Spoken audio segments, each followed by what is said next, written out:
அண்மை செய்தியை பார்க்கிறோம். திமுக பாக முகவர்களுடன் முதலமைச்சர் மு.க.ஸ்டாலின் காணொலி மூலமாக ஆலோசனை மேற்கொண்டு வருகிறார்.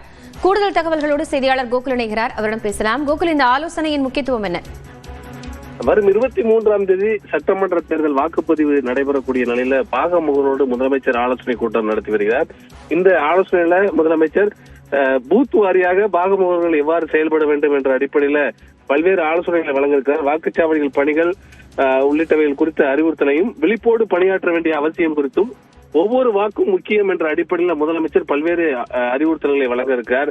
ஏற்கனவே பாக முகவர்கள் மாநாடுகளை நடத்தி மண்டல வாரியாக மாநாடுகள் நடத்தி பல்வேறு அறிவுறுத்தலை வழங்கியிருக்கக்கூடிய நிலையில இன்னும் 2 நாட்கள்ல ஒவ்வொரு பூத் கமிட்டியில் இருக்கக்கூடிய பாக முகவர்களும் விழிப்போடு பணியாற்ற வேண்டும். வீடுதோறும் பிரச்சாரத்தை தீவிரப்படுத்த வேண்டும். நாளை பிரச்சாரம் ஓயக்கூடிய நிலையில வாக்காளர்களிடம் திமுகவுடைய சாதனைகளை எடுத்து கூறி அதை வாக்குகளாக மாற்ற வேண்டும்.